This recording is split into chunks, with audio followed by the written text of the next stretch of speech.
want to welcome everyone here today as we introduce our new head football coach, Brian Kelly. I think I turned it off, Mike. But before we get started, I want to thank President Tate for his leadership and his support through this process. I've said since my first day in this job that I believe in the power of LSU to do great things.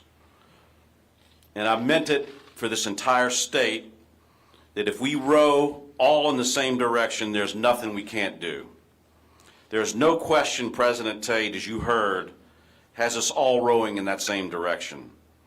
I'm thrilled about where we're headed as a university under his leadership and honored to play my small part in this wonderful institution. I'd also like to thank Remy Starnes, the chairman of the Board of Supervisors, and the entire supervisors who have provided us with incredible support, feedback, every step of the way. We also couldn't do it without the work and support of TAF and Matt Borman. Matt, you're doing a great job, and you're getting us there, and you're helping us row in that right direction. Finally, and most important to me personally, I'd like to thank Verge Osbury and Stephanie Remp from my administration for their tireless work in helping us land the most accomplished and successful football coach this program has ever hired.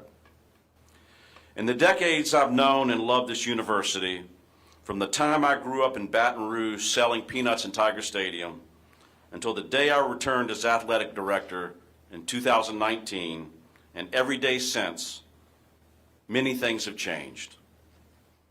But through all these years, from my first memories of this place until the second I stepped up to this microphone today, there's one constant that I know has never changed, never has, and never will.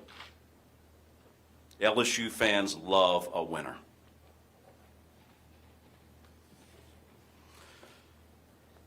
And that's why I know LSU fans will love Brian Kelly. Success follows him everywhere he goes. All he does is win. As President Tate mentioned at Grand Valley State, he won. He forgot to mention that he won also at Central Michigan. He won at Cincinnati. He won in South Bend. He's won 284 games in his collegiate career, more than any coach in the country. He's a three-time National Coach of the Year winner, more than any football coach in the country. He's coached 2 teams to undefeated regular seasons, reached 2 college football playoffs in the last 3 seasons, and won 10 games or more each of his last 5 seasons.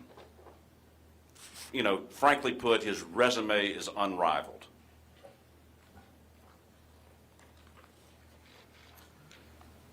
He's a winner through and through, which makes Coach Kelly so successful, and that he knows success is a habit, and he shows up in everything he does, from the smallest acts to the biggest transformations. He knows that success in football requires success in the classroom and in the community.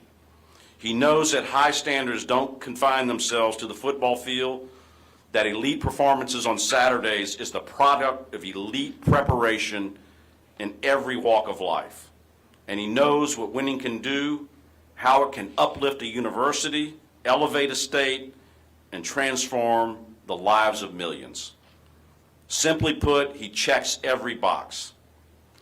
There was a lot of interest in this job from coaches with incredible pedigrees, but none of them held a candle to Brian Kelly. And while his credentials made that abundantly clear, our conversations convinced me beyond a shadow of a doubt that his winning days are just getting started. His plan to take this program to the next level is the same as ours. He's not here to taste success, he's here to sustain it. His vision for what LSU football can become is the same as ours. He's not here to simply fit into our culture, he's here to transform it. And most importantly, his expectations for LSU football are the same as ours.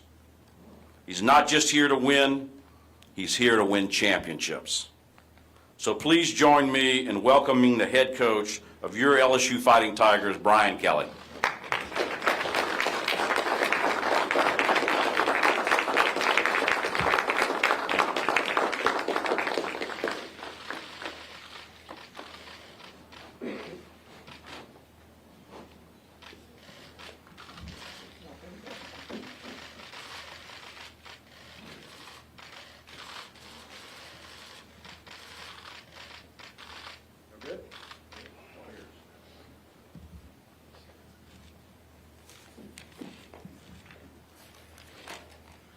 Well, good afternoon, everyone. First and foremost, I too want to thank President Tate for those kind remarks, and I'll walk through the history book there.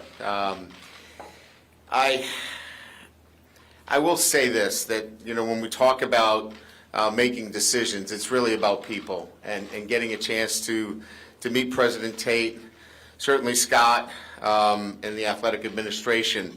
This is so much about alignment. And for me, alignment relative to this university, the goals, what is in store for LSU athletics as a university, that is what the draw is for me. And to meet, obviously, President Tate and to spend the time that I did with Scott, that cohesion, that collaboration, that kind of communication, that's what, for me, led me here to Baton Rouge. And I also want to thank Chairman Ramey Starnes and the LSU Board of Supervisors. I got a chance to meet them last night. The support that you can see from them is incredible. They are too part of that groundswell of support that we'll have here at LSU. Matt Borman and the Tiger Athletic Foundation, incredible. I can't say enough about my 12 years at Notre Dame, the incredible people that I worked with, and certainly the incredible players that I had the honor to coach there. But that alignment also has to be with my family, because this has been a family journey for me along the way, and my wife Pocky, Gracie, Patrick, Kenzel, thank you for being along the ride for me, and I wouldn't be here without you guys too, so thank you. So on both sides of the aisle, LSU, that alignment, my family's alignment, and certainly the opportunity to be here amongst the finest players, staff, coaches, being part of the SEC, an incredible challenge and opportunity in my life that I was excited to take on once I was able to get an opportunity to meet Scott, spend time with Scott, hear his vision for the university, and see how it connected so much with mine. I think it just comes down to, for me, an alignment about excellence. That's what I'm about. Excellence in academics and athletics here at LSU, and seeing that, feeling that, and now knowing that we can go off together and fulfill that goal. So, an exciting day for me. An incredible opportunity for everybody associated with LSU, the LSU family. We will have high standards here, and we will fulfill those standards. So with that, I'll certainly be able to answer more of your questions, but I know we have some other things that we need to do, more picture taking, I'm sure, but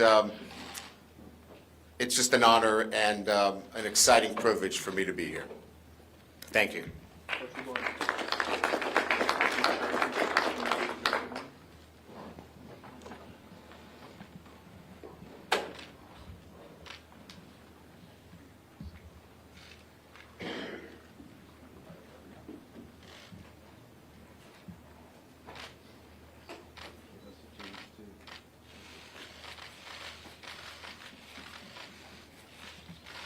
Scott, can you guys look back here in the middle?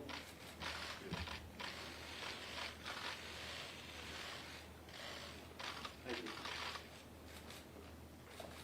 You're good director, Cobble. We're good? Good. All right, thank you. All right, Coach, we'll let you go back to the podium. All right.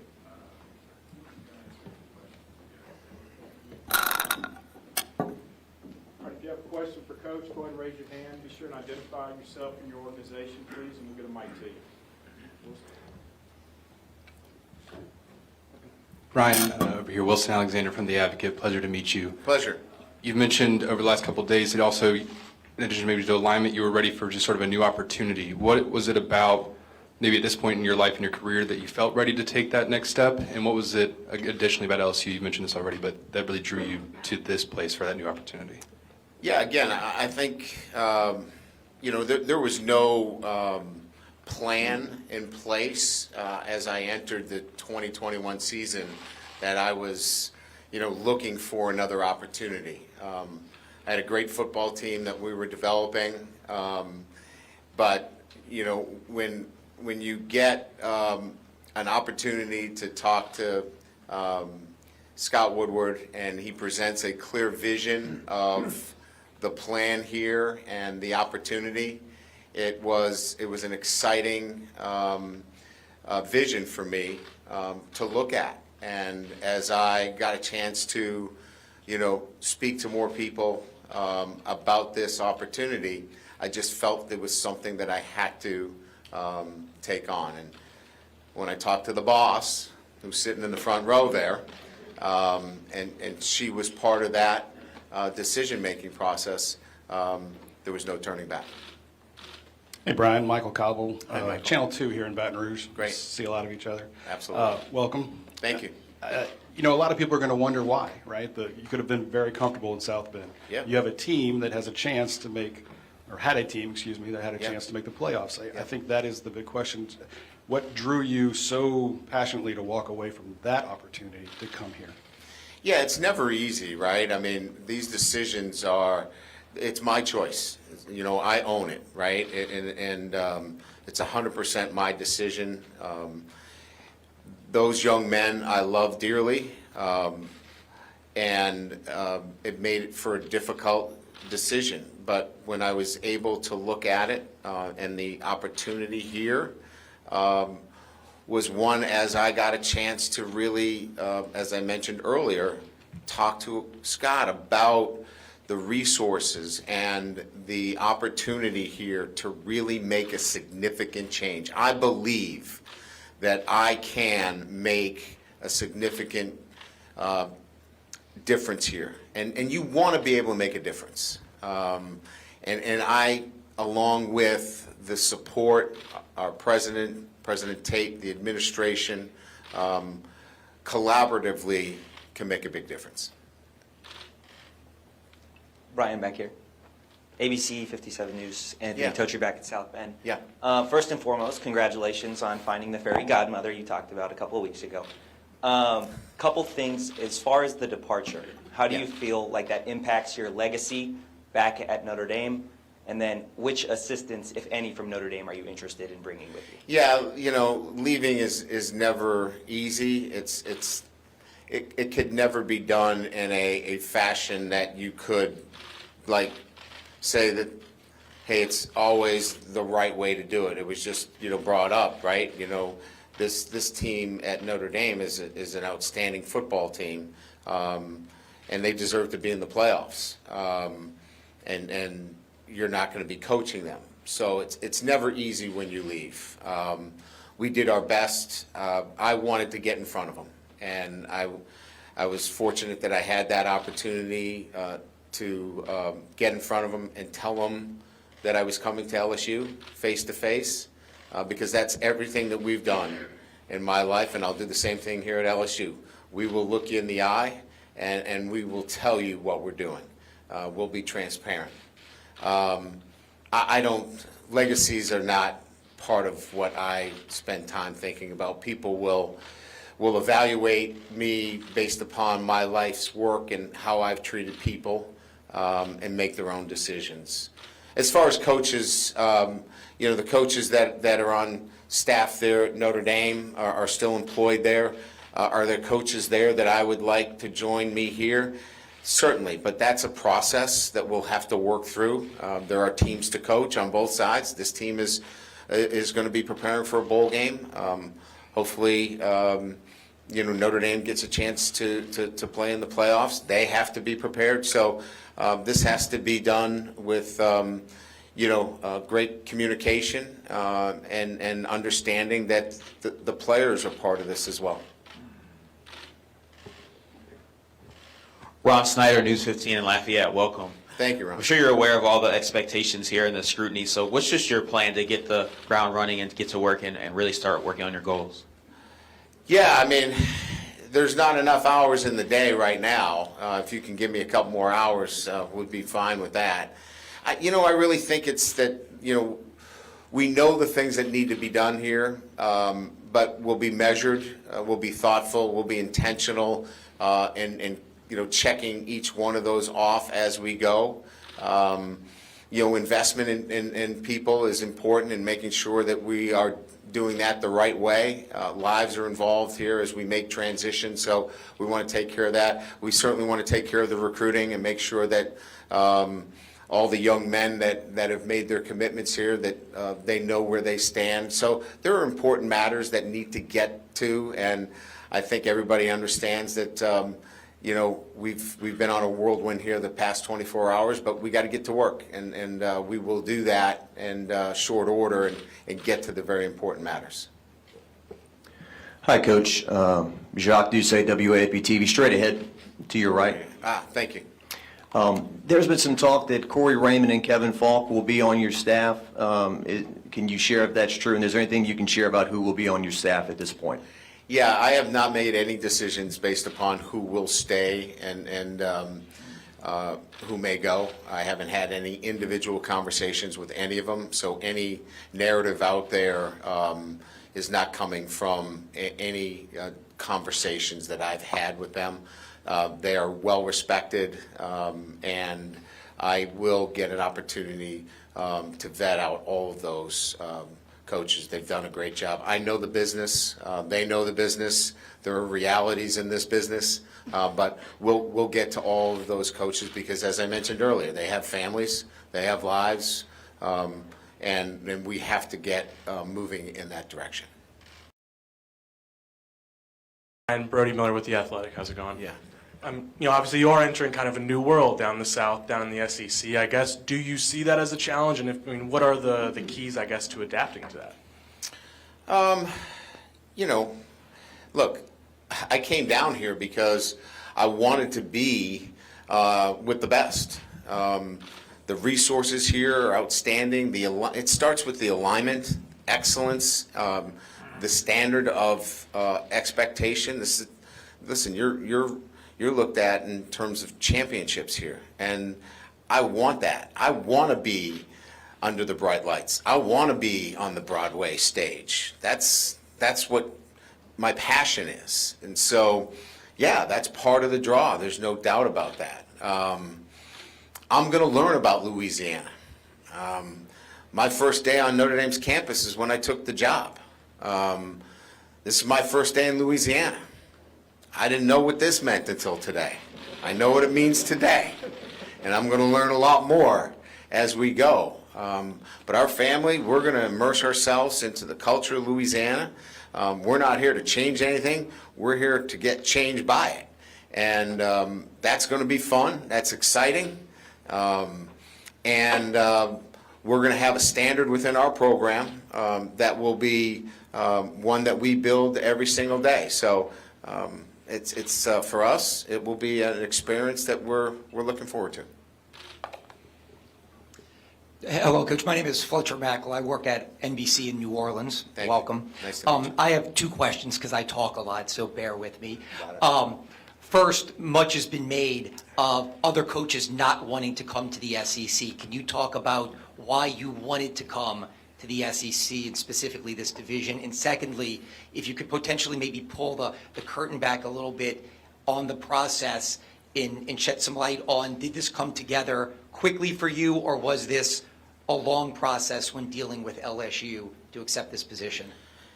Yeah, so look, I mean, the SEC, we know about its prowess in terms of success and the players and the teams and the coaches. But I will say this, if LSU did not have the alignment and the leadership and the people and the desire for excellence, the SEC doesn't really matter to me.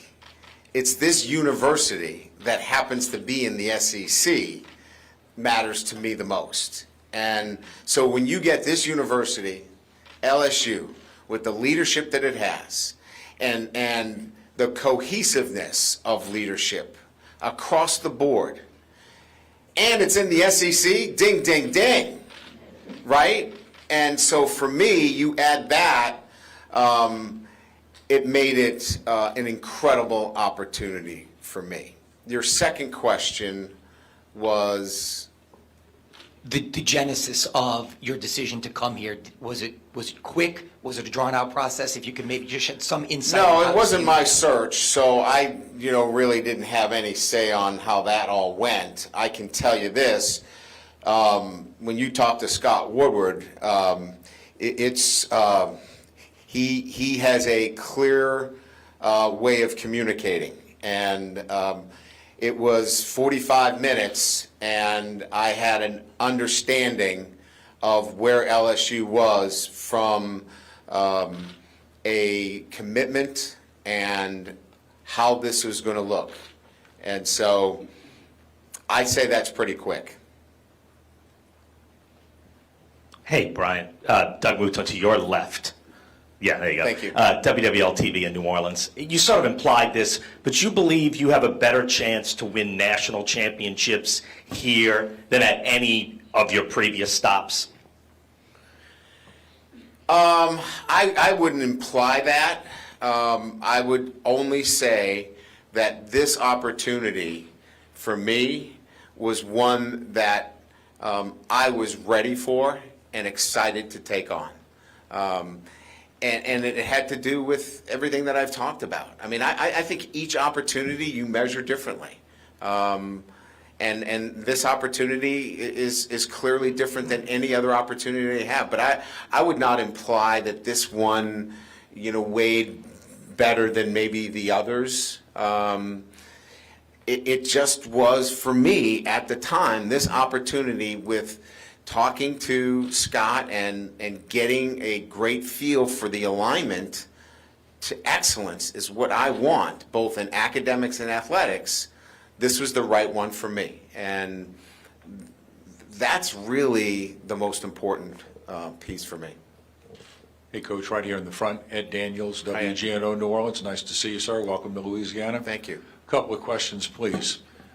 I know you've had a tremendous amount of success, but did the recent defeats in the CFP playoffs tell you maybe that you had to move?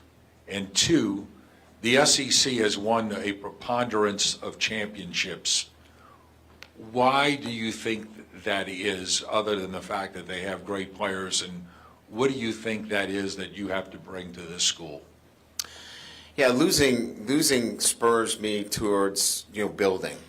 So no, that never knocked my confidence that we couldn't continue to build towards winning a national championship. So if you remember, maybe my comments after we lost to Alabama is we're back. We're going to come back, even though we lost 10 players to the draft. We were back again, and so losing's not something that I look at as, well, I'm going to throw the towel in. Losing just forces me to roll my sleeves up and look at reasons why we need to get better. The SEC has, obviously an ability to continuously turn out great football teams based upon a commitment from the university, great recruiting, great coaches, to play at the highest level. And they've consistently did that, and they've earned it by what they've done on the field. So everything that they've gotten, they've deserved. And as I said, if LSU was in another conference, I would be interested in LSU in another conference too, because of the leadership, the commitment, and the alignment that I've talked about so much. Oh, Coach, it's Cookie Riley from the Daily Advertiser, just right here in front of you. So will you be looking to target any of the Notre Dame commits who are currently committed to that program for here? And also a larger question about your approach to just recruiting in the SEC in general now. Yeah, I mean, look, the most important thing in recruiting is to take care of your base first. So my focus will be on those that have made a decision to come to LSU. So we'll be reaching out to those young men first and foremost. That's the most important thing.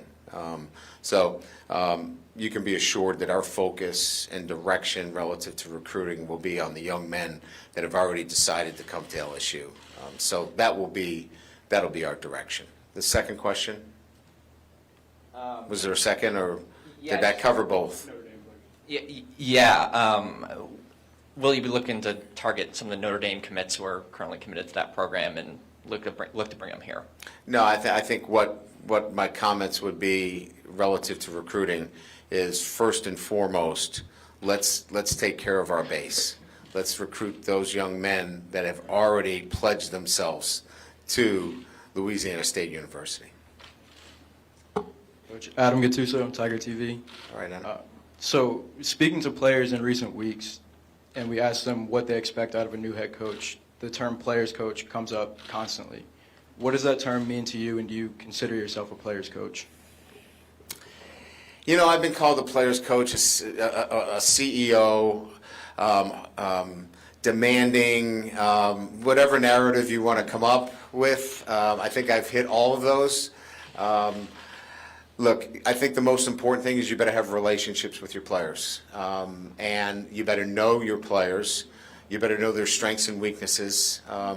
You better be able to have the ability to reach your players and communicate with them, and be demanding but never demeaning. I think you need to be all those things, but it starts with relationships with your players. So however that's characterized, however you want to put that soundbite out there, that's me.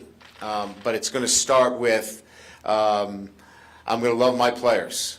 And that's the centerpiece of who I've been for 31 years as a head coach.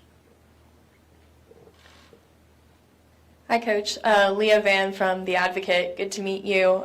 You've had a lot of success in developing offensive linemen, which is a position group that LSU has struggled with, especially this year. I'm wondering, what do you look for in those offensive linemen, and how do you go about developing them? How can you bring that to LSU? Yeah, so, you know, demeanor, right? You're looking at what their demeanor is. Playing that offensive line position requires a profile that I like to stick with. I'm not going to get into the specifics right now, but there's a demeanor, there's a profile, and there's a brotherhood on that offensive line that we build. And that brotherhood is real. Those guys are selfless, and they are the backbone of any great offense that I've ever coached. So if you have that kind of resume, sign up, and we're looking for you. That's the starting point. When it comes to development, it's hard work, and we're ready to take on those kind of young men that have those special qualities and are ready to really dig in and put in the time. Yeah, Ron, right, front row right here. Yes, sir. Ron Higgins, TigerRagMagazine.com. Two questions. First, I know Scott came at you early in this process. At that point, were you interested, or did you just kind of put on the back burner? And when did he come back, I guess, and put the full court press on you? And secondly, you had a rare losing season like 5 or 6 years ago. What did you do to change, to the self-study that showed you what I need to do to change it to get on the current streak you were on? There was no back and forth. We had a very, I think, substantive conversation, and that was it. There was no back burner. Maybe I was the back burner for him. I don't know. It wasn't my search, but conversation led to a family conversation that led to a decision to come to LSU. So, and that's the honest truth. I can't give you any more than what I know and how it went. There might be some other backstory narratives, but you've asked me the question and I'm giving you the honest answer. So that's kind of how it played out from my perspective. 2015, I'll back you up. 2015, we went to the Fiesta Bowl. We lost a number of players from that team that went to the NFL. A number of them went early. 2016, we lost 7 games in the last possession. I had one of only 2 losing seasons in 31 years. And I had to do a deep dive and a long look at why it was that even with a young team, we weren't able to pull out a lot of close victories.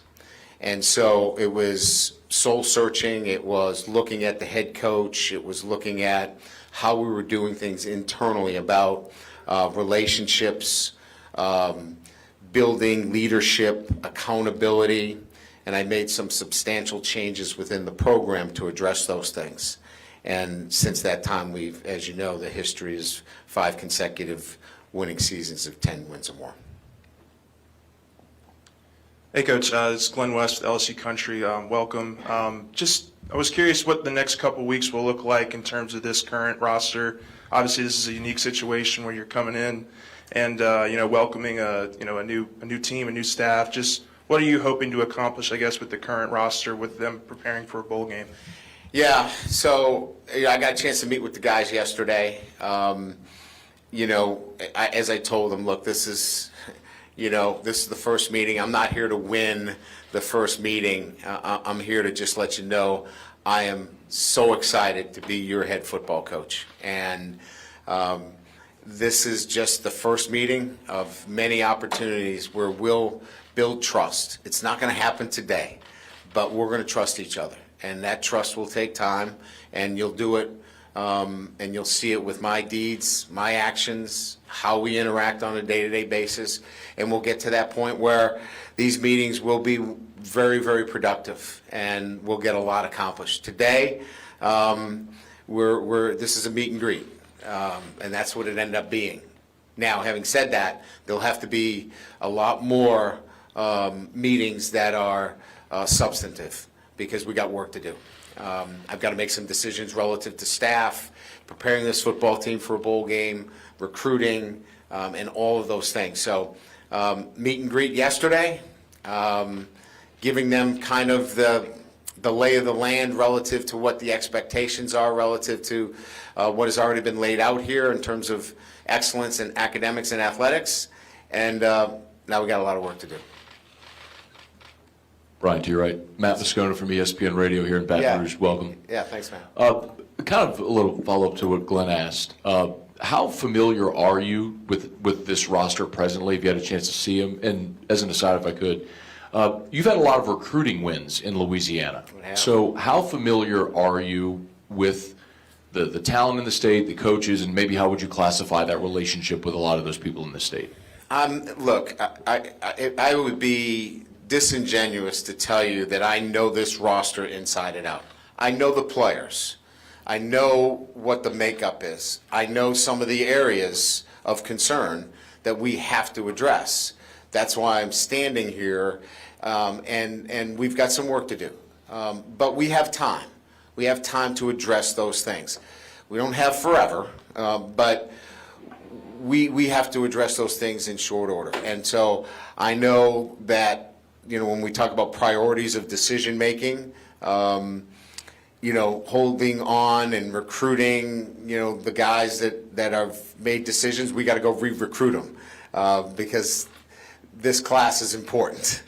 And then we'll have time to sit down with current members that have been here that have great knowledge of the players, become more educated, and we'll make that happen over the next couple of weeks.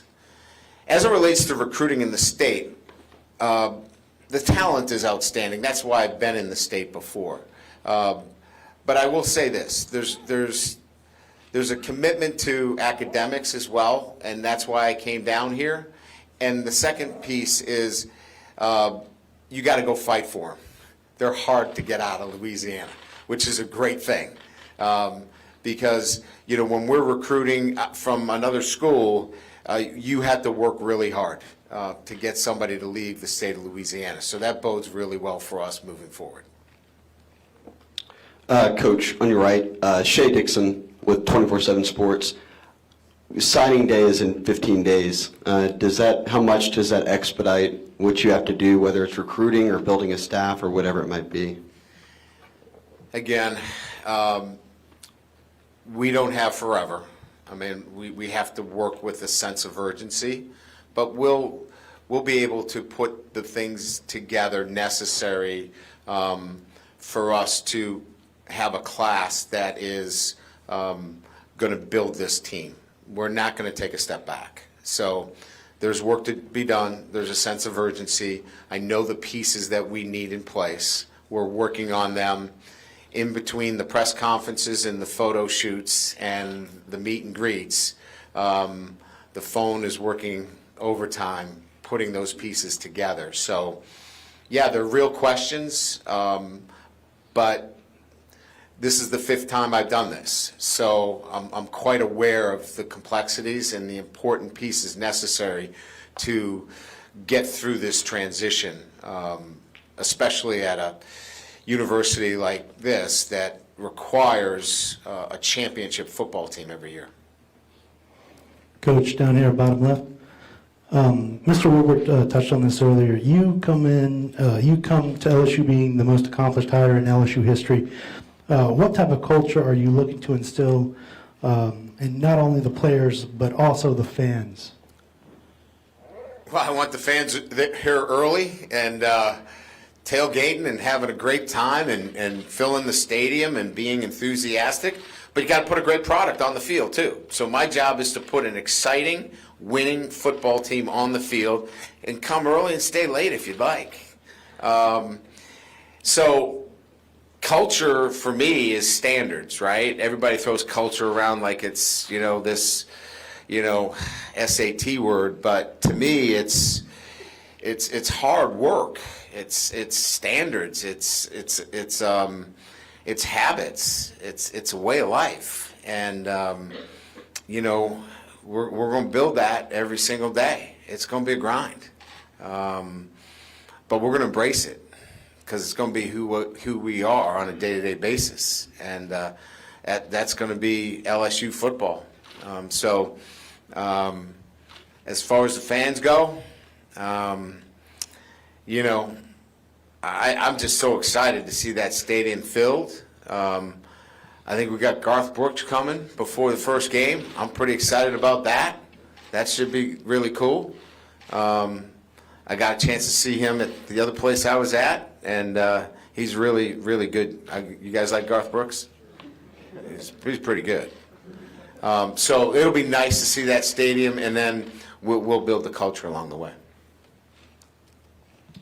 Coach, right here in the middle. Yes, sir. Matt Trent, Channel 2 here in town. Hi, Matt. With you here now, the resources, the players you have in this current roster, and maybe even the ones that are going to come in, is it crazy for us to believe that success won't be immediate? Look, here's what I'm going to tell you. We didn't come here not to be successful. Success for us is going to be the process, and we'll worry. The outcomes, I've never worried about outcomes. I've always been focused on process, and the outcomes kind of take care of themselves. So when you've done it as long as I have done it, and your process is good, I've never worried about what the outcomes look like. Hey, Coach. Discipline is often the backbone of a successful football team. Successful players like to be coached hard, disciplined.